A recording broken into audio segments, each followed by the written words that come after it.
Kevin, thanks for being here. Hey, thank you for having me. January 21st, 12:01 a.m., you became free from the shackles of the government. Is that a significant change, or have you already kind of immersed yourself in the internet and technology since your probation 3 years ago?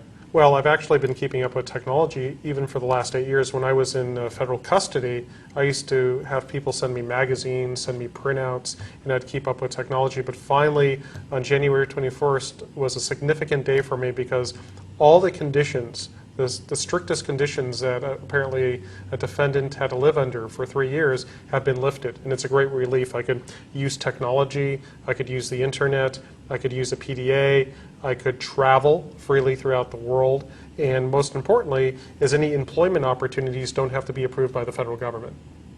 Now, you were once called the most feared computer criminal, I guess, in the world. Now, a little bit overblown, but yes. Perhaps, yes. But do you believe at this point, now that you are obviously free from the government, that you are being put under surveillance? I believe if the government believes that I'm up to anything illegal, that they will certainly surveil me.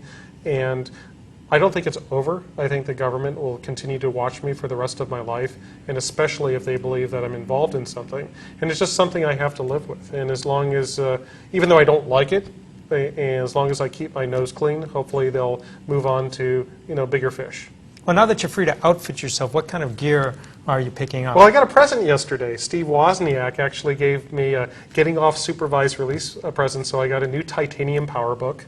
My girlfriend bought me a new BlackBerry, and I've got a new iPod. So I got 3 pieces of technology I'm going to have a lot of fun with. Well, now that you have all this gear and you can access computers and networks, there's an old saying, perhaps, that says, once a con, always a con. Yeah, I've heard that before. Do you think you have a credibility problem as it relates to, you're starting a company called Defensive Thinking to help companies defend against vulnerabilities and hacking, and yet you're the preeminent hacker, at least according to some stories and tales. It's kind of a double-edged sword. No, I agree with you, and it's a huge challenge. I bring the skill set to help companies mitigate the risk, but at the same time, it's the fear because of my background of engaging in computer hacking activities. And rather than listen to my words, hey, I'm not doing it again, I'm out of it, which is true, looking at what I've been doing since my release from prison, I think I've made plenty of positive contributions. I'm going to continue to do so, and hopefully my clients will give us the benefit of the doubt. Well, what would you say are the 3 biggest myths about Kevin Mitnick?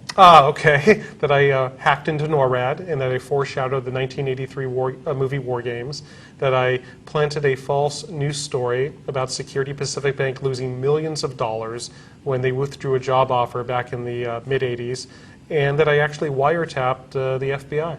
Well, as a reformed hacker, what would you say is the hack that you're most proud of? Well, I don't want to say I'm really proud of it. What I was mostly shocked on how easy it was, for example, to get the source code for one of Motorola's newest telephones way back in the early 90s. And it wasn't a technical attack, it was merely calling up the right people within that company and convincing them to transfer the source code to me, to an internet service provider. It's nothing that I'm really proud of, it was just really the most shocking because of the this huge company you would think would have had stringent security policies and procedures in place, and apparently they probably did, but people weren't really abiding by them. Well, you're coming back into this communications and network world at a time when security is really on everybody's mind. How would you characterize the state of cybersecurity at this point? Well, I think it's a double-edged sword. I believe that hacking, getting into systems and getting into networks is much easier than it was back in my day because there's so many different tools out there that you can basically go to the right websites and download. Even exploit code is published, so even people that don't understand... But equally, aren't there better defenses against those kinds of attacks as well? Exactly, and security technologies are improving. You have better firewalls, encryption, biometric authentication. Remember after 9/11, facial recognition systems at the airport, which really didn't work, but they were really hyping it up and talking about it. But you also have to think, the more advanced security technologies become, the more likely that the attacker are going to, attackers are going to exploit other vulnerabilities, get hired at a company as a janitor or a lower paid position, use the art of deception to manipulate trusted people within that organization, or even compromise physical security. So you could really have good host and network security, and the attacker is going to look for the weakest link in the chain. So you have a company now, Defensive Thinking, that's aimed at helping companies prevent those kinds of attacks. How many people in the company? I understand you're working with the actor Kevin Spacey on some projects. What's going on there? Yeah, Kevin Spacey's new company, Trigger Street, we're in talks right now about producing a series of security awareness training films that will be marketed to the commercial sector to help companies train their people on the threats and the methodologies that the attackers use, so they will hopefully be able to recognize these type of attacks. Do you ever think about going into the private sector in terms of working for a specific company as opposed to starting your own company? I mean, have you been approached by companies Yes. to be kind of like a marquee employee? Yeah, especially since I've been off supervised release, I've been contacted by numerous organizations that are interested, and actually on Monday, the day before my supervised release actually expired, I had an interview up here at a Santa Clara company that looks very interesting.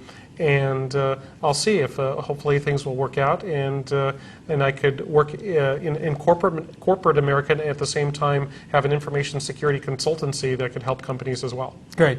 Thanks very much for joining us, Thank Kevin. you. Appreciate it.